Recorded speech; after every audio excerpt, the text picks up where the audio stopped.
welcome back to my channel, sports fans. Okay, let's get into this one right here. And a lot of people are going to be offended. A lot of people are going to be mad. A lot of people are going to be upset, but I don't care. We're going to talk about Michael Jordan and Wilt Chamberlain. These guys was robbed of the MVP many times. And to me, I'm still confused. Most valuable player, what does that really mean? What does that really mean?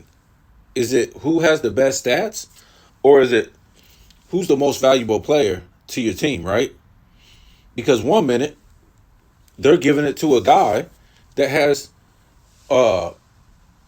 let's just say on a team, that team has 3 to 4 Hall of Famers on one team. And I done seen more. 3 to 5 Hall of Fame players on one team. The next minute, they're giving it to a guy who has the best stats. But it's usually a guy who has 3 to 5 Hall of Famers on one team. So let's go ahead and look at this. And, before we even talk about that, let's just, for instance, because we're going to get into Michael Jordan and Wilt Chamberlain, right? And we're going to compare who was winning MVPs on their watch when they wasn't. I don't think they were supposed to, right? Just some notable names right here. LeBron James in 2012 and 13 on a super team with what? 3 of the best top 10 players in the league at that time. Right? He was winning back-to-back MVPs. In 13, right? He added Allen. So you have 4 Hall of Famers on that year's team in both seasons, 12 and 13. Him, LeBron, Bosh, and Wade, 3 of the best. Well, they were top 10 players of the league at that time. What? How was LeBron winning MVP? So let's go ahead and get past that, right? Let's go ahead and talk about what we're going to talk about. So Wilt Chamberlain came into the league in 59-60. He won the MVP in 1960, putting up 37, 27, 2 assists on 46% shooting over guys like Bill Russell, who scored 18 points, 24 rebounds, 3 assists on 46% shooting. The next season, guess who wins it? Bill Russell, 16 points, 23 rebounds on basically 42% shooting. Wilt Chamberlain put up that same year when he lost 38 points, 27 rebounds on 50.9 shooting. Pretty much 51% shooting. What? Huh? The next season, Bill Russell wins again in 62, 18 points, 23 rebounds on 45% from the field. Wilt puts up 50 points, 25 rebounds on 50.6,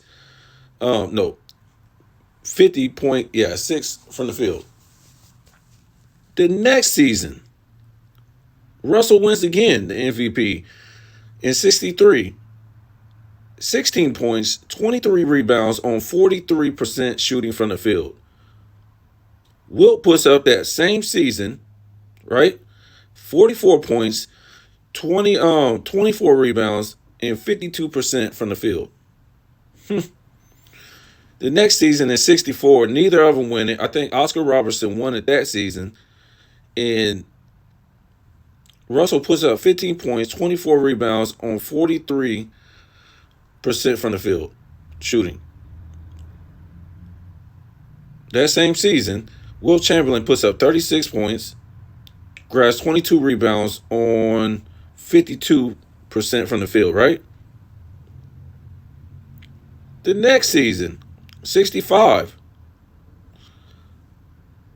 Russell puts up 14 points, 24 rebounds on 43% shooting from the field. And he wins the MVP in 65. That season, the same season, Wilt Chamberlain puts up 34 points, 22 rebounds on 51% from the field. The next season, Wilt does win it in 66, and Russell puts up 12 points, 22 rebounds, 41% from the field. Wilt puts up 33 points, 24 rebounds, and 54% from the field, right? The next season in 67, Russell puts up 13 points, 20 rebounds, 45% from the field. And Wilt puts up 24 points, 24 rebounds. I can't, let me see, 24 rebounds and 68% from the field. The next season in 68, Wilt wins again, and Russell puts up 12 points, 18 rebounds, 42% shooting. And it looks like Wilt puts up similar numbers, 24 points, 23 rebounds, 59% from the field. So what I'm trying to say is a lot of people's going to tell me that the players voted back then and it was better. No, it wasn't.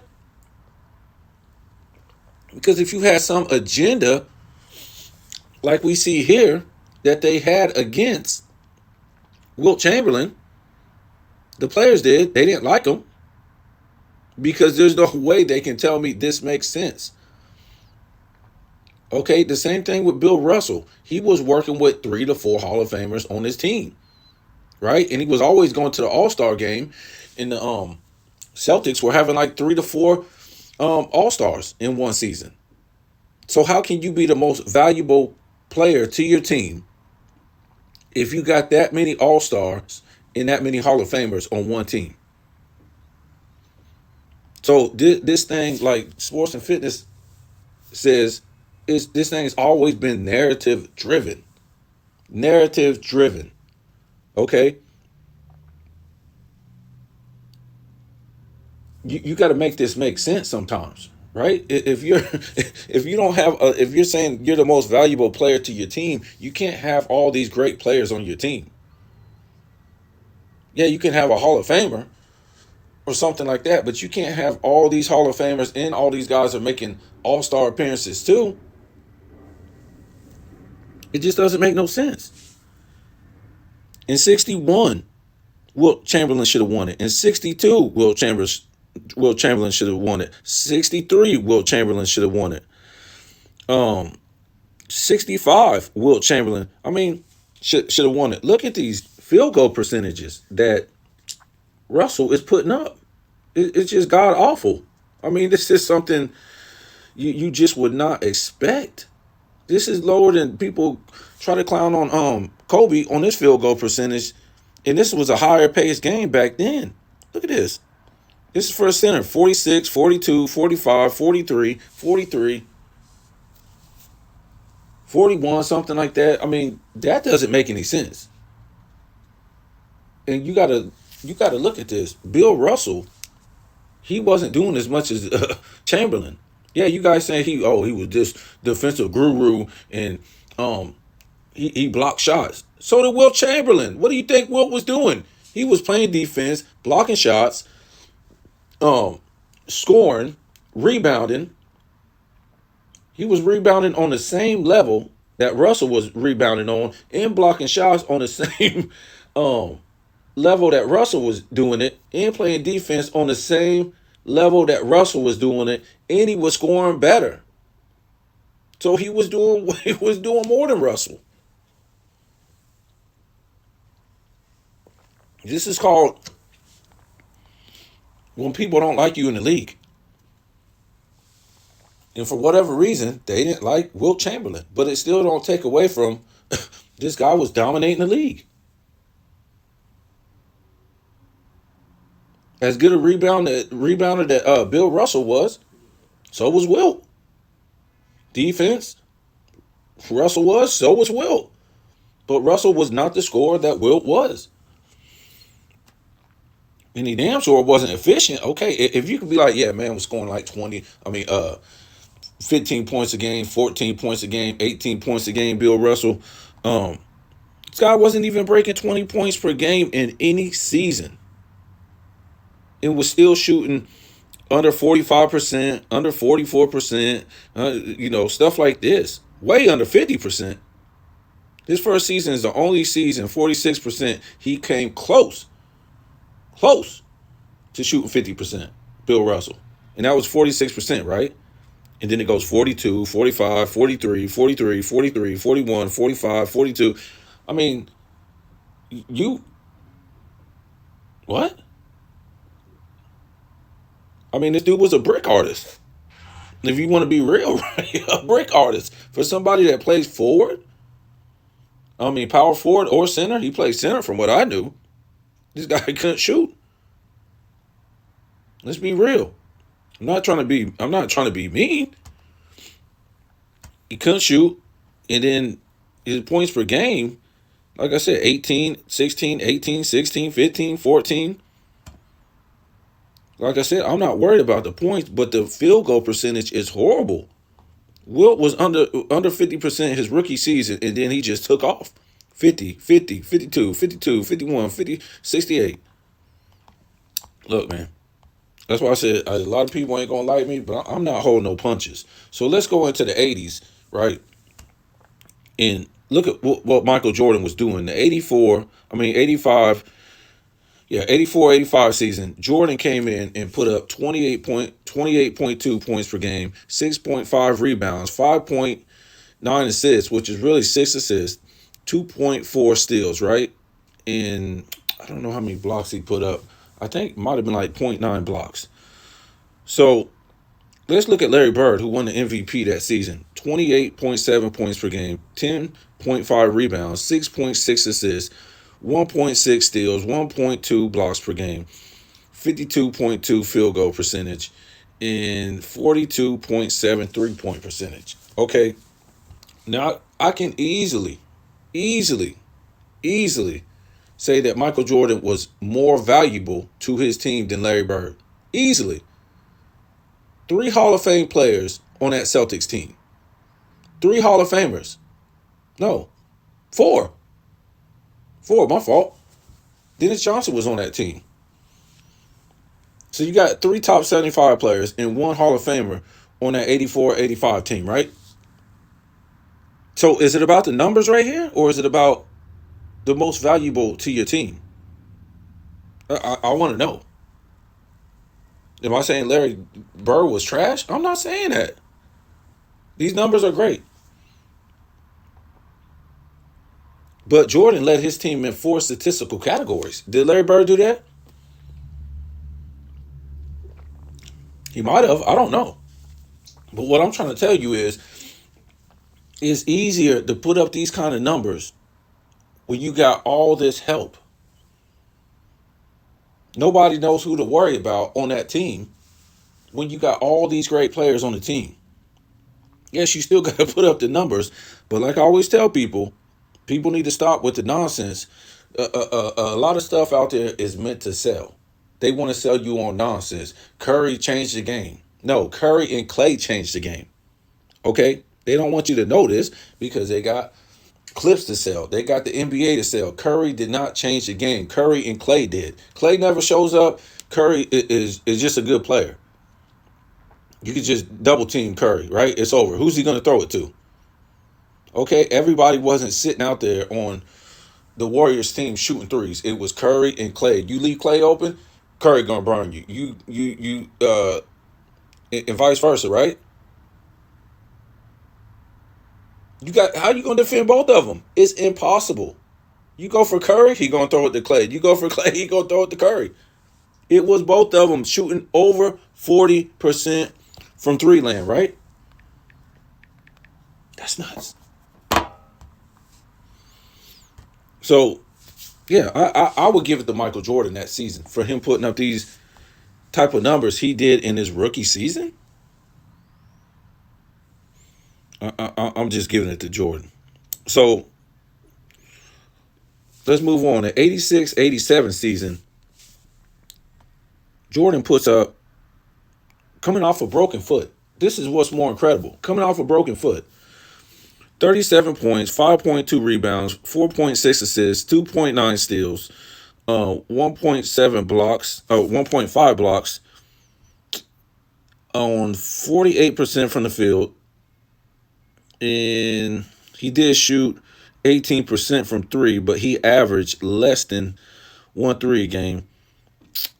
In Magic, 23.9 points per game, pretty much 24, 6.3 rebounds, 12.2 assists, 1.7 blocks, 1.2, no, 1.7 steals, 1.2 blocks, 52% from the field, and 23% from 3 point land. The problem I got with this is what is it? Now Michael Cooper is in the Hall of Fame, right? 4 Hall of Famers on one team. How can you be the most valuable player to a team and there's 4 Hall of Famers on one team? What about his numbers? His numbers are great. But is it about the numbers? 89-90. Jordan puts up 33.6, 6.9 rebounds, 6.3 assists, 2.8 steals, 0.7 blocks, 52% from the field, 37% from three, and 84 from the line. Okay, Magic Johnson puts up. Oh, I went out of. Hold on. Yeah, that's 89-90. I skipped a year. But anyway, we'll go back to it. Magic puts up 22.3 points per game, 6.6 rebounds, 11.5 assists, 1.7 steals, 0.4 blocks, 48% from the field, 38.4 from three. And Magic wins it. Jordan gets robbed again. Plus, Jordan had 200 plus steals.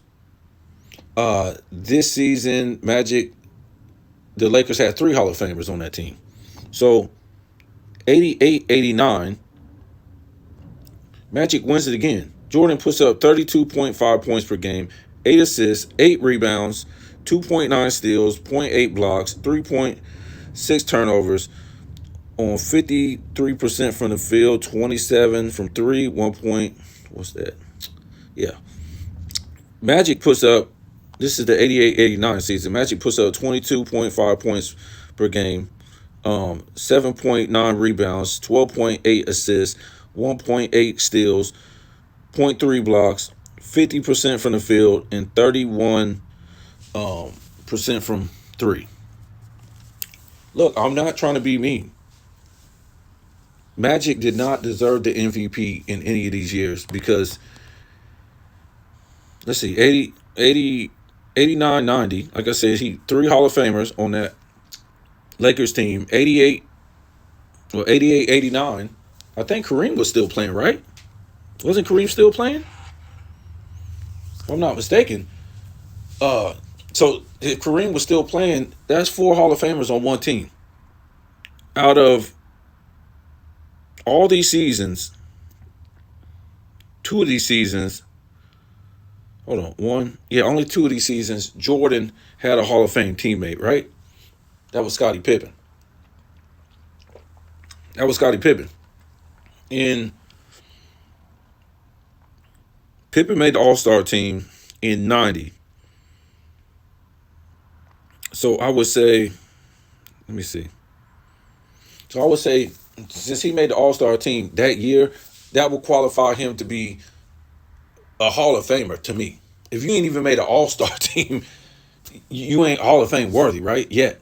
So Jordan should have won 1, 2, 3, 4. 4. Even that season, he made the All-Star team, only 1 Hall of Fame teammate. Jordan should have won the MVP 4 times. 4 times in the 80s. Stop it. In 89. Well, my fault. In 90. So don't give me nothing about, oh, no, he was in 6th place. He was in 4th, 5th place and all that stuff. No, I don't care about that. You're trying to tell me it's who's the most valuable to the team, right? You can't be the most valuable to your team when on that team is 3 to 5 Hall of Fame players. You just can't be.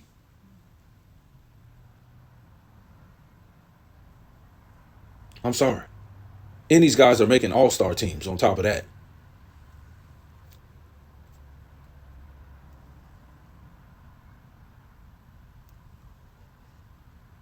Jordan was winning championships with no all-star teammate. 91. 98. 2 seasons Jordan won the championship, didn't even have an all-star teammate. So, you know, we'll talk about another subject. These cats winning MVPs and don't even win a statistical titles. Dudes like LeBron, Joker, and stuff like this. I'm not buying it, bro. You can't. You're not the best at rebounding, assists, scoring, blocks, nothing the whole season, and you're winning. You're winning MVPs. Wow. Okay. I guess. I guess. I mean, it is. I guess I can give it to him because he don't even have an all-star teammate.